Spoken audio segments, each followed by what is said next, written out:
instituições. A gente continua falando sobre as contas da Prefeitura de Goiânia, a partir de agora em contato ao vivo com o secretário municipal de Finanças, Vinícius Henrique Pires Alves. Secretário, obrigado pelo contato aqui com a gente na Sagres. Bom dia.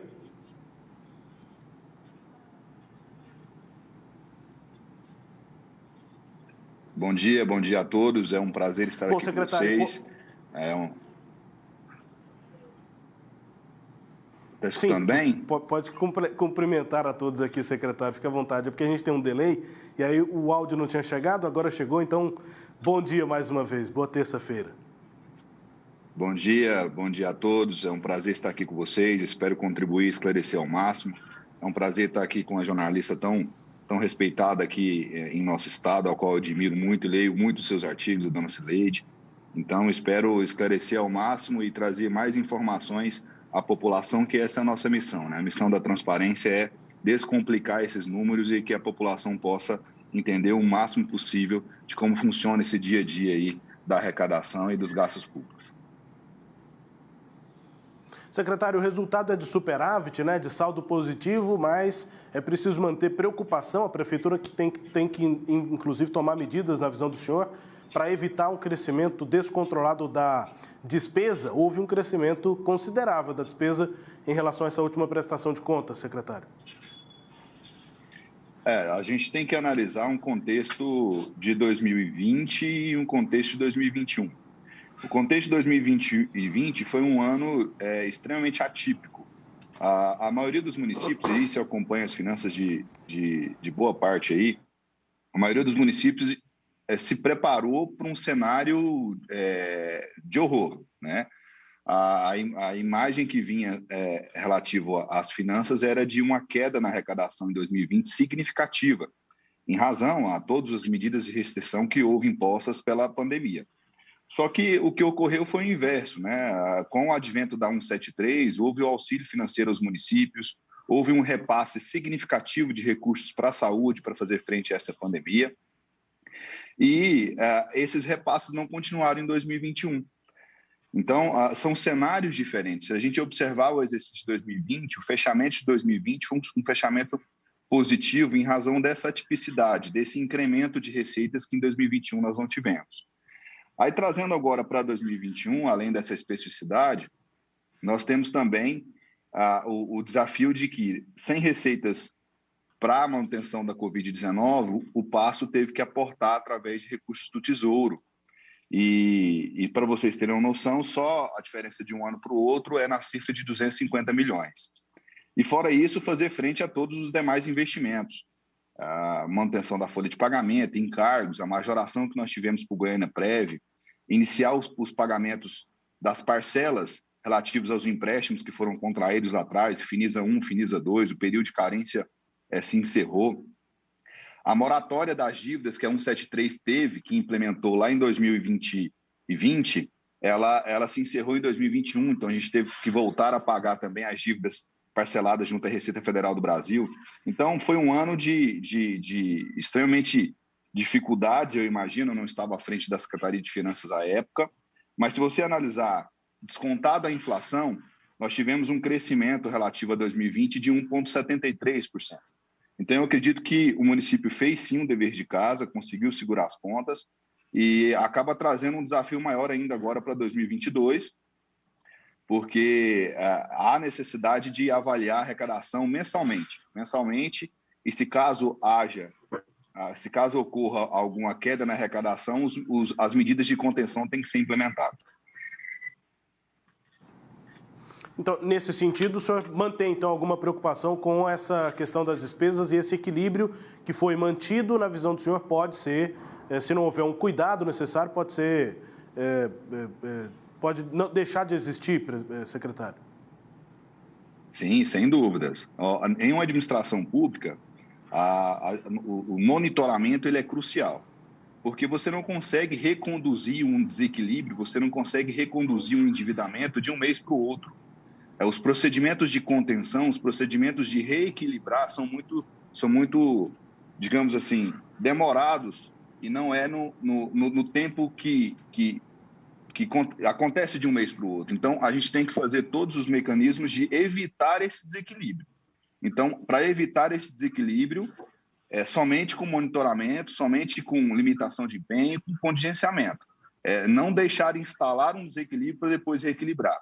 Eu estou à frente da Secretaria de Finanças há 3 semanas, essa é a 4ª semana, tenho visto muito o histórico do município de Goiânia, estudado os números lá atrás. O município de Goiânia ele tem um passado superavitário extremamente curto, foi a partir de 2019 para cá. Então, o nosso desafio é deixar que esse cenário deficitário não se instale. Mas para que isso ocorra, a gente tem que fazer o dever de casa e monitorar. Essa é a palavra-chave. Cileide Alves, secretário de Finanças aqui de Goiânia, Vinícius Pires, conosco também para suas questões. Cileide.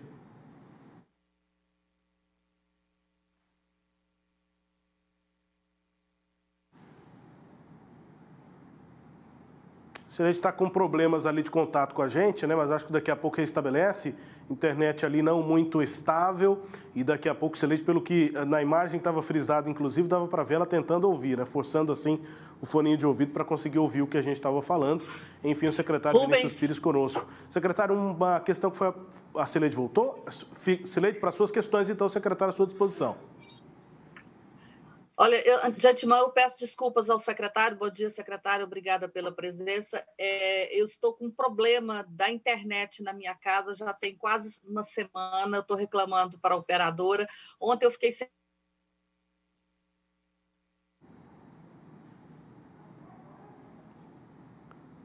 Dá para ver, né, que a internet realmente está passando raiva na Cileide. E agora na gente também. Pois é. Travou de novo, Cileide. Travou de novo, agora voltou. Pois é, eu estou fazendo com o 4G, Rubens. O 4G espelhado no meu computador e ainda assim está ruim. Bom, secretário, eu vi ontem os dados, né? E aí tenho algumas dúvidas que eu queria trazer para o senhor. O superávit é um dado positivo, ele caiu.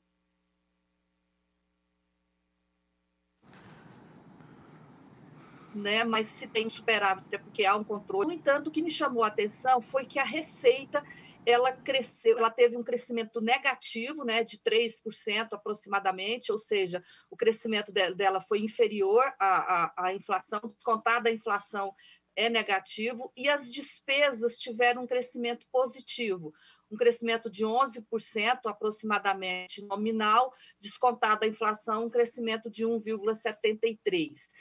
O que a gente tinha notado é que a inflação ela melhorou o caixa de boa parte dos órgãos públicos. O Estado mesmo teve um aumento grande das despesas, bem acima da inflação, das despesas, do crescimento das despesas, por conta da inflação. Por que isso não aconteceu com a Prefeitura? Por que o crescimento da Prefeitura foi negativo? A receita da Prefeitura cresceu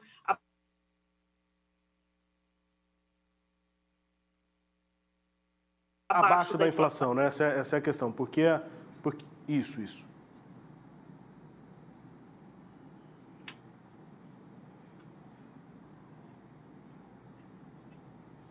Sim, secretário, acho que deu para entender o questionamento da Cileide, apesar das interrupções aqui pela internet. A questão é essa, a despesa teve um aumento acima da inflação, de quase 12%, e a receita cresceu abaixo da inflação. Essa é a pergunta. Por que a receita cresceu abaixo da inflação, que na prática, descontada a inflação, é uma redução das receitas, secretário? Então, vamos lá, pessoal. Acho que inicialmente é bom a gente identificar como é a forma de cálculo, qual é a metodologia de cálculo para apurar esse superávit. Então, aqui nós estamos demonstrando e debatendo o superávit orçamentário, que é a confrontação entre a receita arrecadada no exercício, no caso do período de janeiro a dezembro de 2021, versus a despesa empenhada. A despesa que eu empenhei dentro do Poder Executivo, os órgãos, fundações do município. E aí eu confronto dessas duas informações, ou seja, o que eu arrecadei com o que eu realizei de empenhos, aí eu apuro o meu superávit. Ou déficit, né? Dependendo do ente. No nosso caso, nós tivemos um superávit, menor que o de 2020, mas houve um superávit. Na respeito do crescimento da receita, um crescimento que, descontado a inflação, pode soar um pouco fora de certa forma, dificultar o entendimento, mas quando eu desconto a inflação, eu tive um crescimento negativo. Mas se você observar, dona Cileide, lá no detalhamento das receitas arrecadadas, comparando 2020 com 2021, a senhora pode observar que nós tivemos nas rendas locais, que é a arrecadação de impostos, taxas e contribuições de melhoria, uma melhora em todos eles, em todas as rúbricas, né? Se você observar as transferências correntes, são os repasses que nós recebemos do FPM, CMS, IPI e PVA, também nós tivemos uma melhora. Então, o que aconteceu para jogar essa receita um pouco mais abaixo? Justamente essa ausência de recursos do SUS, se você comparar o que foi transferido na rúbrica do Sistema Único de Saúde em 2020 com o de 2021, a senhora pode observar que houve uma queda na ordem se eu pegar aqui para vocês, houve uma queda na ordem de 15,25% nominal, e quando você considera a inflação, uma queda de 22,99%. Isso aliado também com o atraso de repasses do Ministério da Assistência Social, que é do Fundo Nacional de Assistência Social, contribuiu por essa queda mais significativa. Então, eu atribuo essa queda a essas duas principais fontes, porque quando você faz uma análise das demais rúbricas de receita, a gente teve um crescimento significativo. A respeito da despesa, a gente sabe que na despesa pública a gente tem um crescimento vegetativo que independe do gestor que estiver à frente da prefeitura, né? A gente tem progressões horizontais ou verticais, você tem um aumento da folha de pagamento, você tem a database e você tem o custeio da máquina pública que anualmente há um custo elevado. Eu acredito que esse aumento das despesas, mesmo descontado a inflação, foi muito pequeno. Então, o município conseguiu, sim, controlar os seus gastos. Não da forma que outros entes conseguiu, como o Estado de Goiás, como a dona Cileide pontuou, mas analisando as dificuldades do município de Goiânia, as especificidades de Goiânia, porque a gente não pode também comparar realidades distintas com a nossa. A gente fez, sim, o nosso dever de casa. Quanto à pergunta mais incisiva a respeito do porquê não houve um crescimento acima da inflação, eu acredito que, em razão dessas duas principais quedas que nós tivemos. Primeiro, a respeito do SUS, Sistema Único de Saúde, só aí foi uma queda acima de 250 milhões. O atraso dos repasses do Fundo Nacional da Assistência Social, aí vem CREAS, SCFV e outras rúbricas que vêm da assistência. E também houve um remapeamento das receitas que vão lá para o nosso Goiânia Prev, principalmente as receitas patrimoniais, são as de rendimento. Se vocês observarem lá nas receitas patrimoniais, nós tivemos uma queda também significativa, tanto a receita patrimonial quanto a receita de serviços. Isso foi uma adaptação na contabilidade do município para atender a uma exigência da Secretaria de Tesouro Nacional, da STN. Então, antes, os rendimentos lá do nosso Goiânia Prev entravam como uma receita e consideravam no cômputo da receita geral do município. E, do mesmo modo, as receitas que o Goiânia Prev recebe do município a título de taxa de administração, que é o de recurso que nós repassamos para eles todos os meses. Isso era considerado como uma receita. E para atender a STN, para atender a padronização da contabilidade a nível nacional, nós tivemos que fazer um remapeamento e isso não é considerado mais uma receita, até porque esses recursos são vinculados para aposentadoria e pensões. E isso também contribuiu para essa queda no montante geral, digamos assim. Secretário, uma questão acho que fica, né? A Cileide está buscando reconectar com a gente, está restabelecendo o contato com outra conexão de internet para ela continuar fazendo as perguntas. A primeira pergunta dela, o secretário respondendo, sobre esse crescimento negativo, um conceito complicado, mas quando a gente explica talvez não fique tão complexo assim, porque é preciso considerar a inflação e se o crescimento da receita está abaixo da inflação, quer dizer que na prática houve uma redução, chamado crescimento negativo. Essa foi a pergunta da Cileide nesse primeiro momento aqui de contato pela internet. Eu vou fazer uma outra pergunta, um outro contato, imagino que até lá, daqui a pouco a gente também tem o contato com a Cileide, mas eu tenho a dúvida sobre qual é a perspectiva de manutenção desse equilíbrio na prática, secretário, porque o que a gente viu até agora dos dados é um crescimento muito considerável da despesa e a receita, como o senhor explicou agora há pouco, por conta desses problemas, menor. Tem algum cenário econômico, algo que leve a prefeitura a acreditar que a receita vai aumentar, compensando esse aumento já conhecido das despesas? Ou seja, pelo caminho que a gente vê hoje, das curvas da receita e da despesa, a tendência não é o desequilíbrio? Olha, eu à frente da secretaria aí nessas três semanas, eu consigo enxergar que, considerado todas as divergências e as situações que aconteceu de forma pretérita com o Código Tributário, mas eu consigo enxergar que, com o advento do novo Código Tributário, o município conseguiu um avanço significativo e um avanço não só em justiça tributária, quanto no quesito de desenvolvimento, de melhor geração de emprego e renda, uma vez que a nossa meta é facilitar a abertura de novas empresas, simplificar a geração de impostos, enfim, tem todo um planejamento por trás que nós estamos elaborando para que a gente possa implementar em sua plenitude o nosso novo Código Tributário, que estava defasado há mais de 40 anos. Lógico, respeitando as especificidades que foram apontadas e qual o prefeito já pediu que fosse corrigidas, e a nossa meta é que até junho esteja um projeto de lei protocolado na Câmara Municipal para atenuar essas questões que foram mais delicadas aí, apontadas até por vocês, jornalistas, aí, e pela população em modo geral. Então, eu acredito que o primeiro desafio é implementar em sua plenitude o nosso Código Tributário. E o segundo é a gente conseguir, dentro das nossas limitações estruturais, seja limitação de pessoal e limitação tecnológica, também reaver créditos que nós temos. O município de Goiânia tem um recurso inscrito em dívida ativa muito significativo. Então, a gente tem condições de arrecadar mais, a gente tem condições de arrecadar em cima dos inadimplentes, não majorando, não aumentando impostos, não onerando mais o contribuinte. Não é esse o foco. O foco é ir atrás dos inadimplentes, ir atrás dos devedores e tentar formas de que esse devedor tenha condições mais benéficas para ficar adimplente. Como exemplo, ontem o prefeito já anunciou na Câmara, a nossa ideia é fazer um refis permanente para que, de forma que todos os meses, de janeiro a dezembro, o contribuinte possa procurar a prefeitura e lá nós tenhamos uma Câmara Técnica de Julgamento e Conciliação para receber e fazer essa negociação onde ele poderá ter isenção de juro, multa e facilidades para ele colocar em dia aquele imposto ou aquela taxa que estiver inadimplente. Então, eu vejo que o desafio, a nossa preocupação maior é implementar isso e, de um outro lado também, observar muito o que a gente precisa, o orçamento. Na administração pública, a gente sabe que muitos entes aí acabam não enxergando o orçamento como peça importante, mas na nossa lá, principalmente do prefeito e na Secretaria de Finanças, o orçamento é peça crucial. Por quê?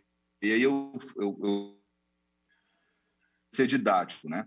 Porque eu preciso primeiro observar se a minha arrecadação está seguindo aquilo que foi meta do meu orçamento.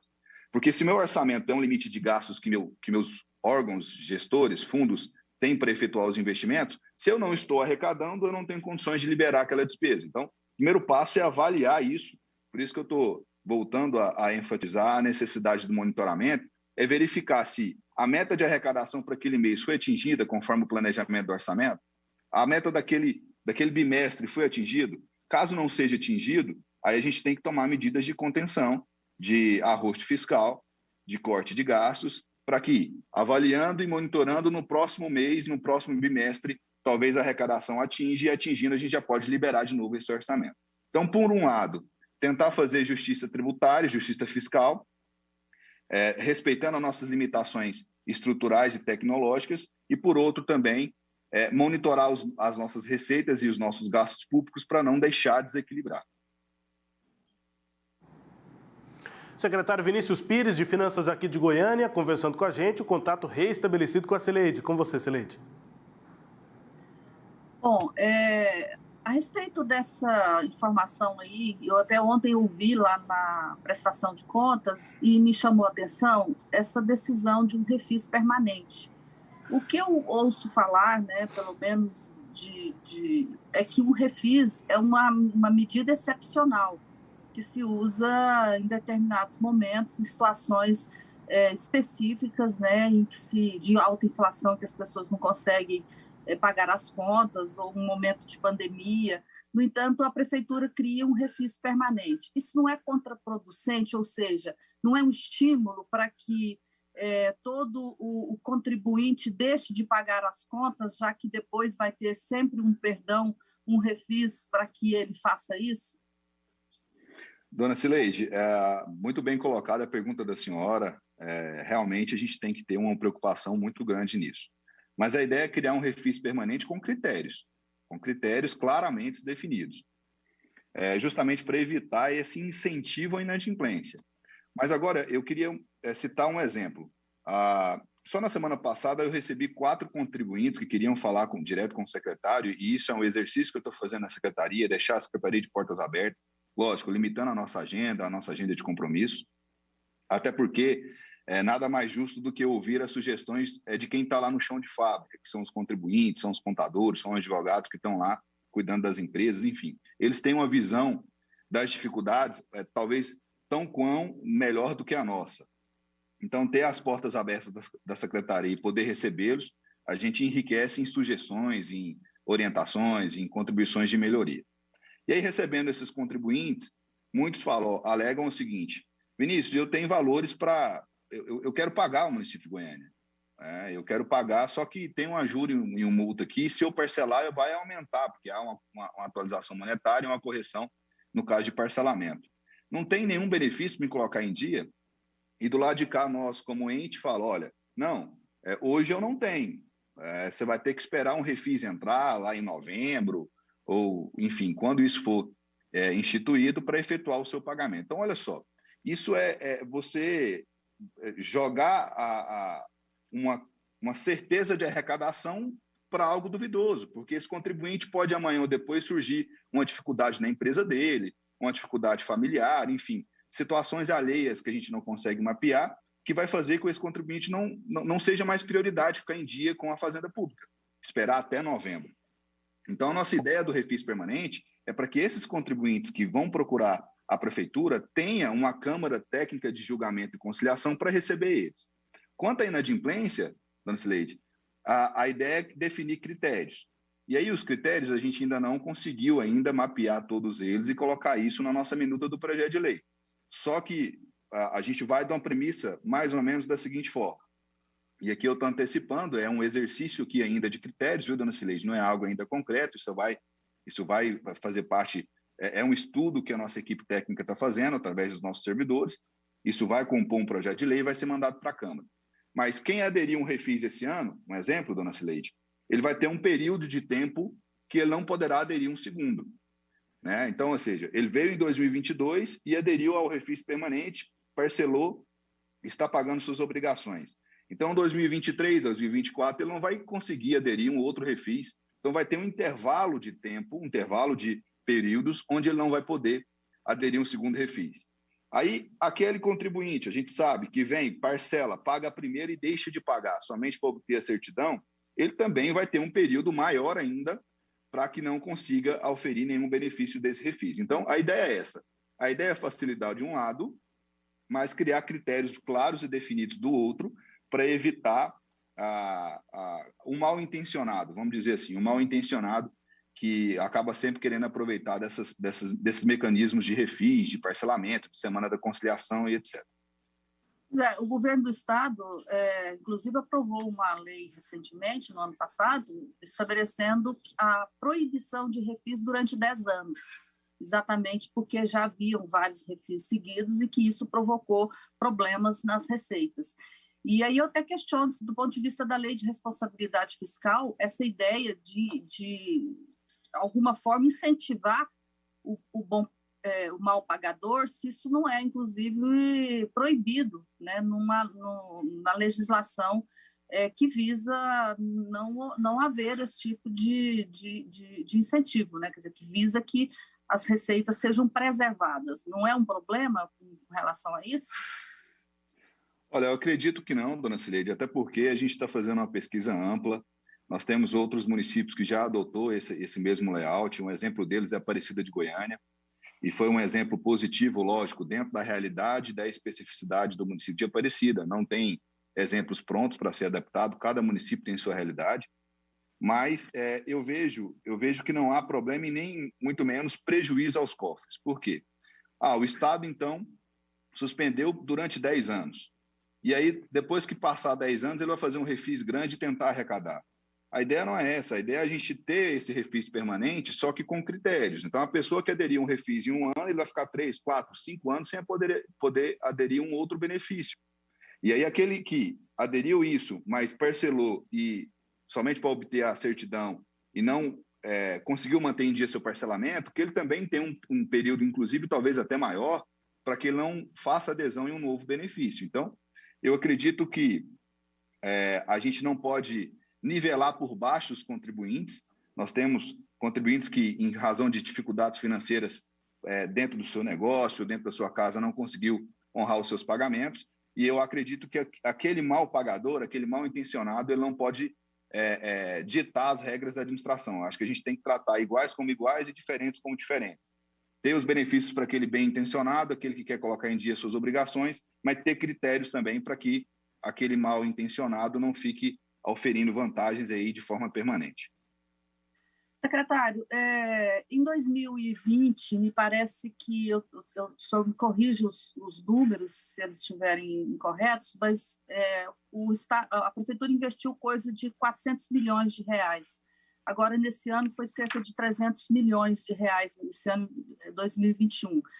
2020, a cidade estava com obras aceleradas. Em 2020, essas obras não foram concluídas. Nenhuma das obras deixadas pelo governo, a exceção de uma só, foi concluída. Nós continuamos com o BRT em obra, nós continuamos, o terminal do Isidoro era para ter sido entregue há mais de ano, não foi, o viaduto ali da 136 não terminou, o viaduto da Enel não terminou, e o que eu acho mais relevante é que a Prefeitura ainda não concluiu 25% do programa de recapeamento de asfalto. Eram 630 quilômetros, o secretário de Infraestrutura informou à Sagres que, no início das chuvas, ele parou as obras por conta da chuva e por falta de dinheiro, e faltam, portanto, 25% daquele programa de recapeamento de asfalto, né, que foi anunciado pelo governo do Iris Rezende, começou em novembro de 2019 e teria que ter terminado em novembro de 2021. Eu pergunto, diante desse déficit menor e da receita, né, que foi menor, do ponto de vista real, a Prefeitura está sem recursos para investimentos? Dona Cileide, inicialmente eu queria só destacar que eu não estava aqui em períodos anteriores, né? Então eu não consigo ter informações capazes de responder isso com maior precisão, digamos assim. Mas o que eu estou enxergando nessas 3 semanas, 4ª semana que eu estou assumindo, é um esforço tremendo da administração, processos licitatórios, para que os processos administrativos dessas obras tenham uma celeridade e que sejam, de certa forma, priorizados. Então, nós temos uma secretaria de prioridades. Semanalmente, a secretaria repassa quais são os processos, não só para mim, mas para todos os secretários, quais são os processos que é para ser prioritários, aí entra o BRT, entra essas obras, entra o recapeamento, justamente mostrando que a administração tem priorizado essas obras, a retomada dessas obras e, consequentemente, a sua conclusão. Então, eu acredito, como o prefeito muito bem falou, que esse ano é um ano de realizações. O primeiro ano, eu acho que foi para ele conseguir identificar como que a máquina pública anda, quais são os atores das secretarias, como funciona, enfim. E esse ano é um ano que ele tirou para realizações. Quanto à questão do dinheiro, se nós teremos recurso suficiente para as obras, eu acredito que sim. Por quê? Porque volto a dizer que nós temos que obedecer o nosso orçamento, o nosso planejamento. Então, no nosso orçamento, há os valores previstos para essas obras. Há os valores previstos para recapeamento, para a conclusão dessas obras.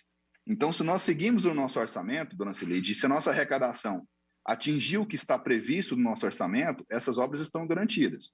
Agora, obras novas, situações novas que não estejam no nosso orçamento, aí já é um risco que a gente vai ter que sentar e analisar, e que caso a gente não consiga ter recursos extra para cumprir essas obras, a gente vai ter que repriorizar o nosso orçamento, ou seja, qual obra que antes era prioridade que não vai ser, para priorizar essa nova. Então, a gente tem que tomar cuidado em gastos, em despesas extra, e despesas que não foram mapeadas dentro do nosso orçamento. Eu acredito muito que, se nós conseguirmos atingir as metas de arrecadação mensais e bimestrais previstas no orçamento, a gente vai conseguir manter todas essas obras, e com a prioridade que está sendo aí de realizações, logo a gente vai ter muita conclusão aí dessas obras que são extremamente importantes para a população. Bom, por fim, secretário, o senhor ontem anunciou que o projeto de revisão do Código Tributário chegará à Câmara de Goiânia apenas no mês de junho.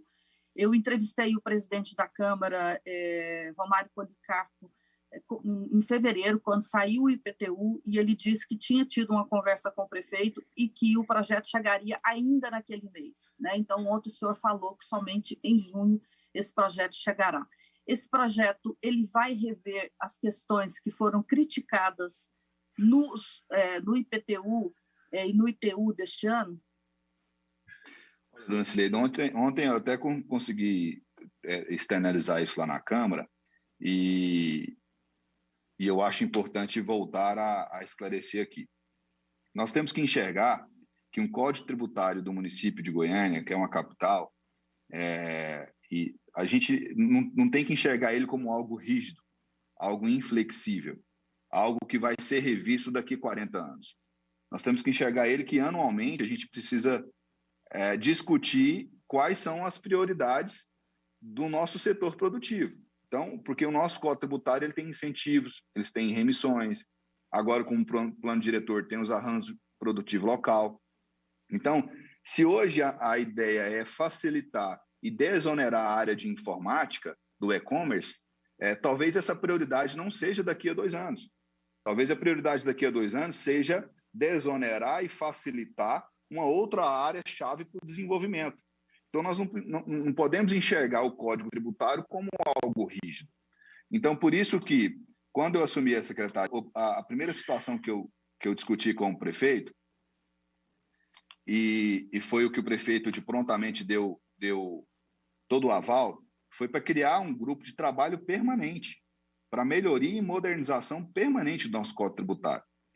E aí, voltando a essas especificidades, digamos assim, né, esses pontos de discrepâncias, eu achei temeroso, inclusive falei com o presidente da Câmara, que é extremamente aberto ao diálogo, tem nos auxiliado muito, sobre a necessidade de fazer algo extremamente debatido com os nossos servidores efetivos, com as entidades representativas de classe, com o CRC, com a OAB, e também estabelecer prioridades, dona Cileide, porque a gente não consegue fazer um novo Código Tributário todo ano. Então, a gente tem que estabelecer o que é mais prioridade, o que é mais premente, aquilo que foi mais, digamos assim, delicado, que houve mais desgaste. Vamos priorizar esses pontos, debater esses pontos, fazer os impactos financeiros desses pontos e mandar para a Câmara Municipal em junho. Então, o cronograma de trabalho que a gente, inclusive a portaria, vai ser publicada essa semana, desse grupo de trabalho. O cronograma de trabalho eu coloquei até junho, mas pode ser que a gente finalize antes. Mas é para fazer algo com muita responsabilidade, com muita clareza, e o mais importante, fazer algo que a gente consiga medir claramente o impacto, dona Cileide. Eu acho que esse é o desafio da Secretaria de Finanças. Investir em estrutura para os nossos servidores, para os nossos auditores, recomposição de quadro, estrutura na área de tecnologia de informação, para a gente ter sistemas para que, antes de fazer qualquer lançamento tributário aos contribuintes, que a gente possa fazer simulações internas, porque é normal surgir erro, é normal surgir situações de melhoria e de correção. Então, se a gente conseguir tiver um ambiente de simulação interna dentro do nosso sistema, a gente consegue diminuir muito esses desgastes, esses erros, quando for gerar o lançamento de qualquer tributo. Então, por isso esse tempo que foi estabelecido, inclusive com o presidente da Câmara, justamente para fazer algo que possa ser testado, que possa ser revisado e que a gente possa ter um mínimo de desgaste possível em sua implementação. Rubens. Secretário, é isso. Uma última pergunta aqui. Aquela decisão, né, de se pagar ou não a ITA Transportes, é uma decisão que veio de um termo de ajustamento de conduta com o Ministério Público, esse pagamento foi feito. Isso foi o que motivou a saída do secretário do Interior, Geraldo Lourenço, e, na visão do senhor, o pagamento deveria ter sido mesmo feito como foi feito por decisão do prefeito?